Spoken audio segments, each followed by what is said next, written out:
Welcome to episode 4 of your season preview for the 2019 Monster Energy AMA Supercross and FIM World Championship with Racer X, Jason Weigandt, Steve Matthes, Jason Thomas. We'll have David Pingree joining us. We are hanging out here at the famous Pro Circuit Racing in Corona, California, the heart and soul of the Supercross industry, and also where they build the bikes for the Monster Energy Pro Circuit Kawasaki team. So we thank those guys for letting us come and shoot here this year, and we thank our sponsors, Monster Energy, New Ray Toys, which has the Nitro Circus line. I'm going to steal these and bring them home to my kid for Christmas. Santa. And Pro Taper, and also 100% and LS2 helmets. So thanks to our sponsors. This show is an interesting one. These are the guys that are in the mix. It's a whole group of riders who we don't know exactly where we're going to get this year, but we know the potential is there to do big things. And I'm going to start with a rider who's probably pissed that he's in this episode in with a bunch of privateers, which is Cole Seeley. Now, Cole Seeley, the factory HRC Honda rider, was a contender last year. He was second in points when he went down with huge injuries. But because of the huge injuries, we don't know exactly where Seeley is going to be. Now, I'm going to assume when he comes back, he'll be the same Cole Seeley he was before. We see this time and time again. But those were still big injuries, suffered in Tampa when he was second in the series. Will Seeley be back to his old level, Steve? Well, I just saw him in Geneva. He looked good. He was fast. He didn't have the results he wanted. A bad start and a crash held him back, but he certainly looked good. He told me he was very nervous on the starting line. He hasn't raced since February. But yeah, I think he'll be very well. Look, a couple of years ago. Oh, you were so pumped on Seeley. I mean, I might have, expanded my horizons a bit with that. But I think he'll be good. I think Seeley's back. Obviously signed a new deal with Honda. He's ready to go. He wants to race again. And yeah, absolutely. I don't think he belongs in this group of riders we're talking about today. And hopefully he uses that as motivation. Level above some of the other guys. Yeah. Okay.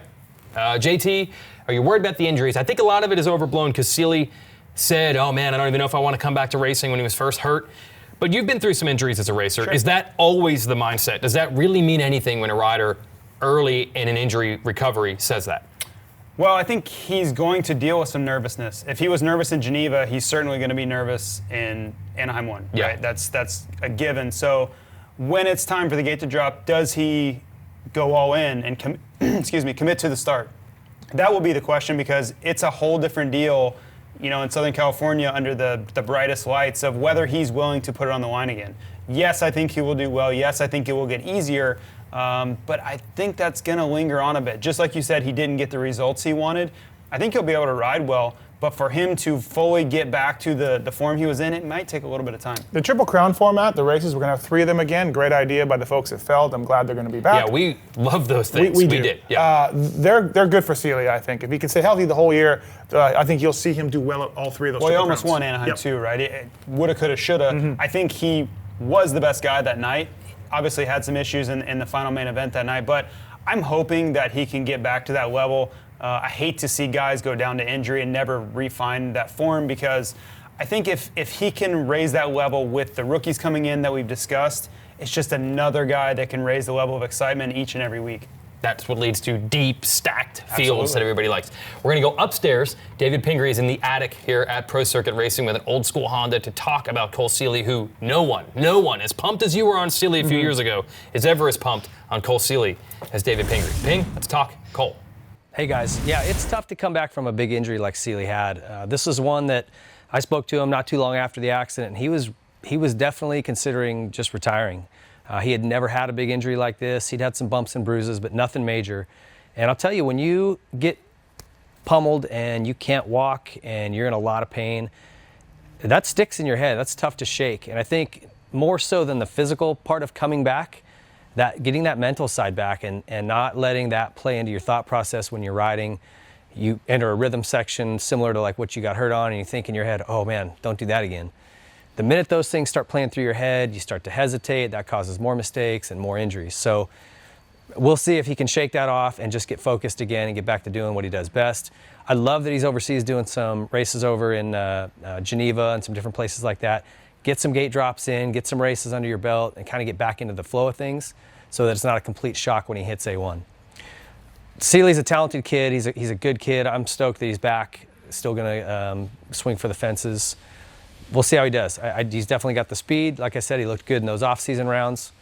I wish him all the best. We'll see if he can get through it. Back to you. Okay, we want to thank our sponsors here. That's Pro Taper, New Ray Toys with the Nitro Circus kit, 100% an LS2 helmet, and our title sponsor, Monster Energy, which got us into the building where Pingree was hanging out upstairs to talk about Cole Seeley. And now we talk about Seeley's buddy, Justin Brayton. Those two go way back. They hang out a lot. They have traded off mechanics through the years, and he's a fellow Honda rider with that Smart Top Bullfrog Spa's Moto Concepts team, which has really proven itself to be legitimate now because Brayton locked in a win last year. He won. And as luck would have it, there was one Supercross race that I was the announcer for last year in Daytona. I mean, the image of Brayton, one of the first people that he hugs, JT, after winning his first ever 450 Supercross main event, Jason Weigandt. I had a TV monitor. I had a TV monitor there so I could see what the cameras were going to get. So I made sure to stand in that spot. You're honestly not even, you shouldn't even be talking about Brayton. You're so biased. I'm so biased. It's just like you with Osborne.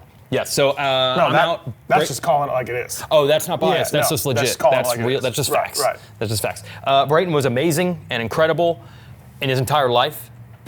I did last year. He was really good last year. Sorry. And listen, enough about JT. Please get me out. 2 years ago, Brayton hit his head a bunch. Wasn't gelling with the BTO Sports KTM team. Wasn't putting in the results. Hey, look, he managed to get a ride with Moto Concepts. Hey, one more year, he'll ride this thing out. Good job, Justin Brayton. He'll ride this thing out with a team that's, below par. And that's what we thought. Sorry, my phone's ringing. Mike Genova would like to speak with you. Yeah, well, that's what we thought. MCR got a Honda support through Brayton. Brayton's got a good bike. They got a Bullfrog sponsors team. They got some good guys that we'll talk about in a little bit. And for the team and for Justin, wow, what a turnaround. Yeah, I think him getting a Bullfrog Spa from his win at Daytona was awesome. Of them that was a great idea for the team. It was, yeah, they did a really good job on that. I want to congratulate those guys, But yeah, no, it's interesting for Brayton. Would any of us have ever thought that he was going to go win Daytona last year? No. Of all the races you thought he would ever win, would Daytona be one? No. And I think, did he get 3 main event Triple Crowns or 2 main event He won a couple of them, yes, in the Triple Crown. He got 2. Right, Yeah, so it was out of nowhere, to be honest, for everyone. But man, was everybody excited to see it. I could not find one person outside of maybe Eli Tomac that was not over the moon that Justin Brayton got a win. So super cool. This year, I think he'll be just as motivated. He's coming off another Australian Supercross Championship. He's coming off another Geneva Supercross win. That's 5 for him. So he's in a great place fitness-wise. He's obviously got the bike sorted. So I think the biggest thing he can do now is get rested. He's had a hellacious offseason of racing and winning. Good for him. But that's had to have taken a toll on him. And I don't know when people are going to see this, but he's going to Italy too. Right. So add Genoa onto the list. Yeah, but I really think it will be critical for him in the Christmas and New Year weeks to just relax. He's fit. He's got everything sorted. His speed's there. The best thing he can do to help himself for the 2019 season is to take some time off before the season kicks off. If he needs someone to hang out with and relax, he's got my number. You're ready. Yeah. JB, give me a call, bro. Give him a call. Yeah, he's ready. Let's send it up to Pingree. Very similar to when we talked about Chad Reed earlier, who will turn 37 during the season. Brayton won Daytona at age 34. He is now the oldest Supercross winner in history. So same thing kind of with Reed, Ping. How is Brayton doing this at an advanced age? Hey guys, so I'm up here in the warehouse, the attic above Pro Circuit's race shop, where there's all kinds of crazy bikes, including this XR75. I just pictured Jeff Ward on any Sunday popping wheelies on this thing. Mitch went back, interesting story on some of these mini bikes, and he bought all the bikes that he wanted as a kid, but he couldn't afford once Pro Circuit started to do well. So these things are just mint. There's bikes all over the place up here. It's insane. But when we talk about another Honda rider, Justin Brayton, and the way he's able to do this at 34, which for motocross is ancient. And I think Justin's just found a really cool niche and a career path that's totally unlike what anybody else has done. Started being very successful in arena cross, transitioned into supercross and motocross. And now as a seasoned vet rider, he's foregone the nationals. He focuses on supercross all winter long. He takes himself a nice little break during the summer to recover and rest and be with his family. And then he hits the off-season supercross circuit hard. He's been down to Australia winning championships down there. He goes over to Europe, and he's kind of the new Larry Ward, where he goes over there and just kills it.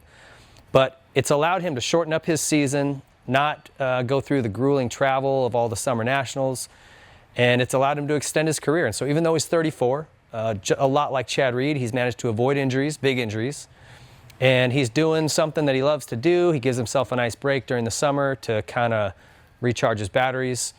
And it's led to a pretty long and incredibly successful career. I think at 33 or 34, he's had his best year ever in 2018.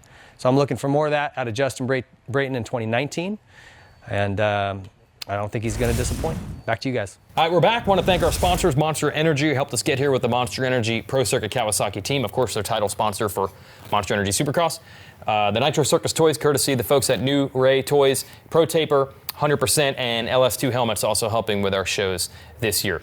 Next rider to talk about is Dean Wilson. Now, we could just take the tapes from our shows from 2 years ago when Dean didn't have a factory ride and was going to have to go to the races on his own as a privateer. We could just play that again because I cannot believe it.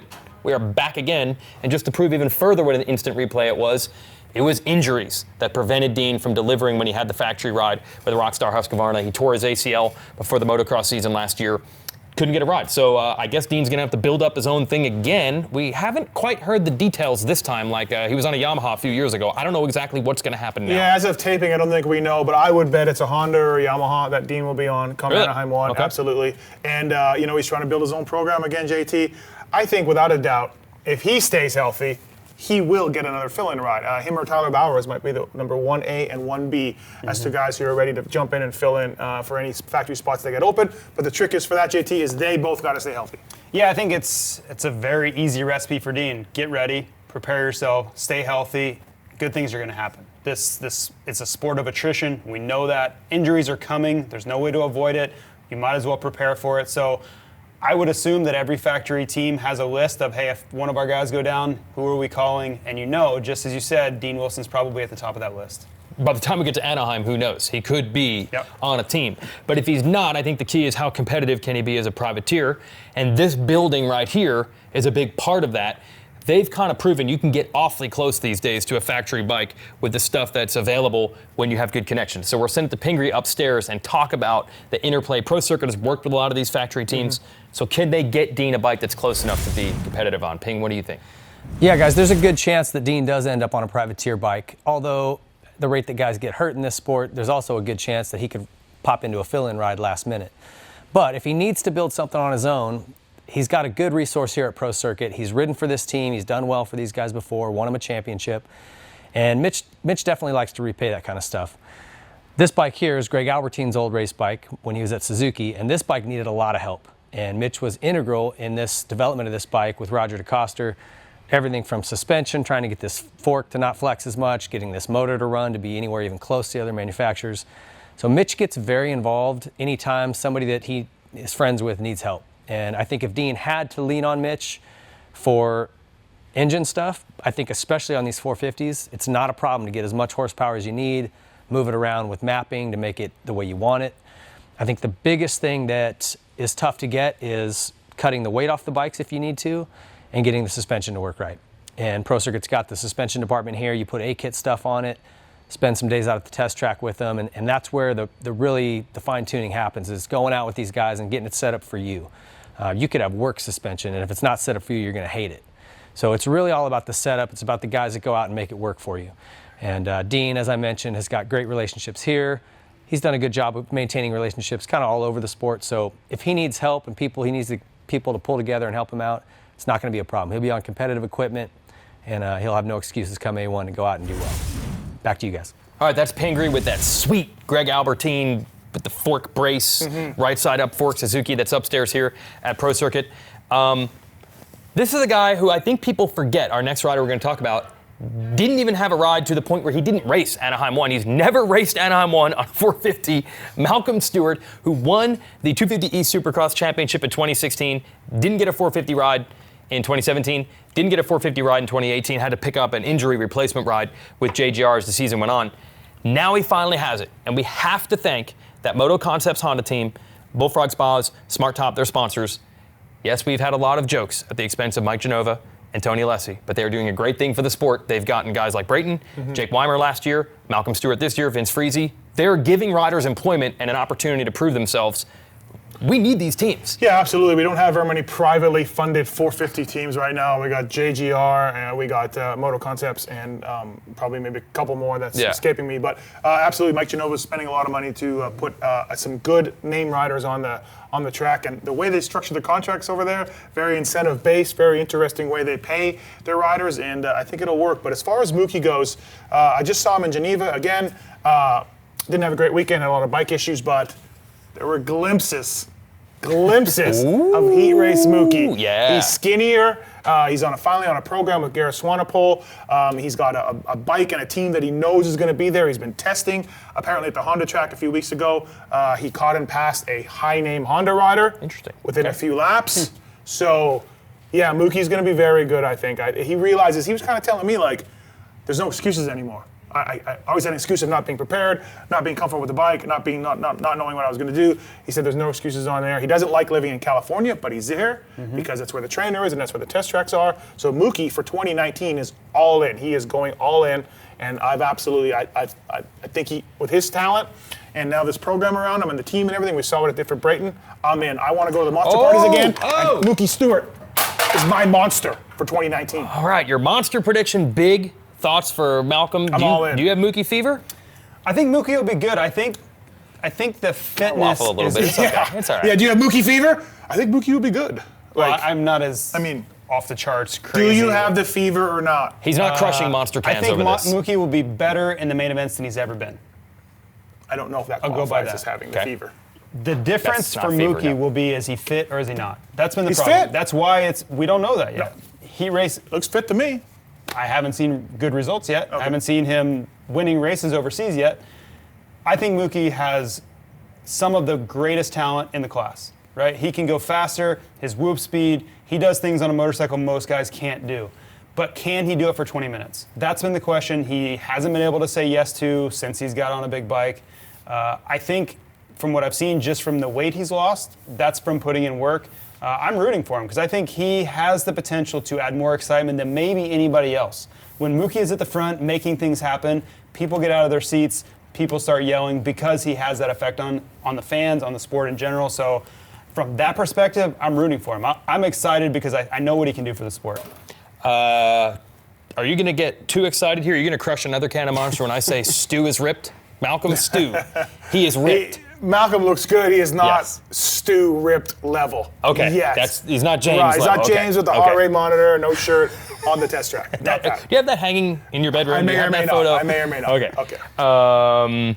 So awesome that Mookie, Vince Friese's teammate said, dude, I do 20-minute motos with him. He does not get tired anymore. So this is awesome. And again, it's a big thanks to that Moto Concepts team, Mike Genova, and the team manager, Tony Alessi, for putting this team together and giving guys like Mookie a place to race. And how awesome is it that we were going to have Big James and Tony Alessi hanging out together at the races. I mean, the stories that these two can come up with as moto dads. One other rider that I want to mention in this, he should be someone to talk about this year. He's not, because he will not be racing. Brock Tickle, where are you at? He can't race. Yeah, he's not racing. He's suspended. He's not we racing. don't know when this suspension will ever be announced. He tested positive for a small amount of something, and he just forever can never race anywhere. He cannot make any money. He's banned from it. He doesn't know when he can come back. Indefinite. It is absolutely like being picked up by the cops for a crime, whatever, misdemeanor, reckless driving or something, and then just being held in jail for a year and a half. And never knowing what's going on, never getting a trial, never knowing when you can get your driver's license back, never knowing. Great job. Awesome, great job, everybody. Way to get WADA on board. Fantastic. Yep, way to go. Great. Tickle has become a trainer out here in California. He's still riding, still training. Yep. He's working with some riders to get people in shape and just waiting. He could be back. He could be back by the time the races start. We don't know. We have no idea. You're not allowed to make any money, so he wasn't able to take any Canadian rides or do any off-season races or anything else because that'll just push your suspension back. Ask Kate Clayson, and I could go on for another 30 minutes. So I've had enough. All right. It's ridiculous. I don't want to talk about it. We're going to find a whole bunch of other riders who we're going to mention now, so people don't get mad that they didn't mention them. But that's what 450 class is all about. You get to Anaheim 1. There's 22 gates in the main event, and literally all 22 are known, named riders, especially at the beginning of the season.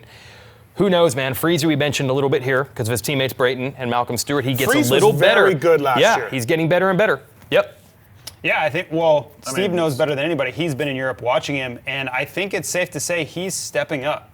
Maybe he hasn't made this list of episodes yet, but a guy who can get a good start and shake things up, especially in a Triple Crown event, that's Vince Friese. Okay, so he could be good. Justin Bogle, he's out of the Suzuki ride. He was with RCH, then he's at JGR. Now he's supposedly going to be with a new team, Phoenix Racing. They haven't really announced what the heck the plans are for that team. I guess we'll know by Anaheim what Bogle's exact situation is. And Josh Grant, we don't know what he's doing either. He was with Monster Kawasaki. They've replaced him with Savachi. Maybe he just wants to be on the fill-in list like Dean Wilson, so we don't know exactly what to expect out of JG. And one other guy that I'm sure no one is thinking about going to Anaheim 1 when the field is this deep, but he's starting to show his true talent, Benny Bloss, of that Rocky Mountain ATVMC KTM team. There's talent there, I think, that people aren't necessarily realizing. Now that he's starting to string together months and years of being healthy, I mean, dude, he had some hellacious crashes in Supercross for a while, but he's starting to figure it out, I think. What do you think, JT? What's Benny Bloss's ceiling? And I'm not asking Forrest Butler here, the team. Whatever the ceiling is, he's close to touching it. Right. It's a good point. If we're going off your Plessinger theory, he should win every race he's so tall. in the 2019 series. He's great in a 450. Tall on a Yamaha. The Yamaha works better okay. for tall All right, riders. all right. Why are you voguing? He needs a switch. I don't know. Bloss, I think, is underrated. That's all I can say. Yeah. I don't know where the level's going to end up results-wise. He's just got to not have these huge crashes, man. Yeah, absolutely. Another couple of guys, Alex Ray, who really transformed himself and rode very well last year until injury. He's with the Hep Suzuki guys. What do you think he'll be able to ram it into? What place he'll ram into? I think he could ram 14th, 13th, approaching the top 10, if everything goes well for those guys. Of course, we have some guy number 97 on a Hep Suzuki also. Yeah, I don't know. I don't know who that is, but he used to be a three-digit guy. Yeah, he's looking pretty good. Kyle Chisholm as well is back in the 450 class, a veteran. Kyle Chisholm. I always feel, look, Chisholm's best days are behind him. We know that he's approaching the end of it, the career more than the beginning. But Chiz, to me, JT, Chiz going to chiz. I mean, he's a good rider. He'll get in there. Yeah, Chiz will be a man-to-man guy, and he's a guy you want to cheer for, right? He's such a nice guy. I mean, let's not forget, this guy beat guys like Eli Tomac to win the King of Bercy a few years ago. So if everything's going well for Kyle, I could see him putting in a top 10 finish. And like I said, he's one of the privateer guys that we all love cheering for. I just think you're going to get a professional effort / finish from Kyle Chisholm. Quiet, good results. If Kyle Chisholm, that's on his tombstone, it'll say Kyle Chisholm, he quietly put in good results. That's what it'll say. Yes. Yeah. Okay, so a lot of solid riders to think about. And again, the beginning of the year, the field is stacked. As riders start to get hurt, this is where the opportunities come for riders to start putting in big results, getting confidence, and building from there. I want to thank the folks at Feld Entertainment. They're the ones that put on this championship. That gives us all the stuff to talk about. And you can check out all the information on the championship at supercrosslive.com. We mentioned the new venues. We mentioned the Triple Crown races that were a big hit, at least for us, last year. Absolutely. They're going to have them again this year. Please put the 450 LCQ at the beginning of the program. We love that carnage. Crowns. We do. We love that carnage.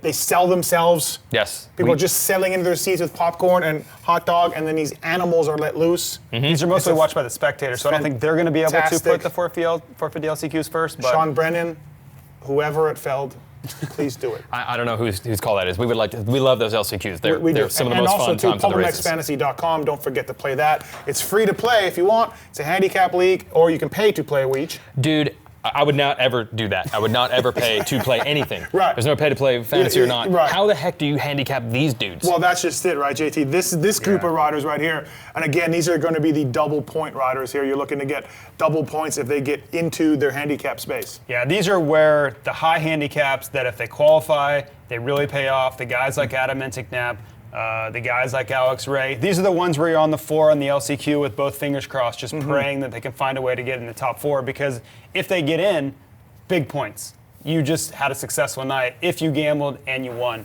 But there's all the nights where I've had many of them where you're just throwing popcorn out there because your favorite guy or your fantasy pick is laying on the ground in the first And turn. Anaheim 1 has a weird thing for fantasy anyways, where there's one guy. Always it one. was Kevin Tapia.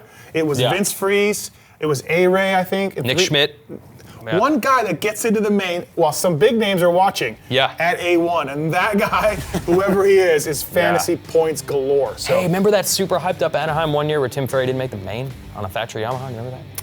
Nice watching the show, everybody. Thank you, PumbleMXFantasy.com. Please play it. All right, that's show 4 or 5. We'll be back to preview the 250 class for 2019 Monster Energy Supercross after this. In our final show, thanks to Monster, new Ray Toys, Pro Taper 100%, and LS2 helmets. We'll be back.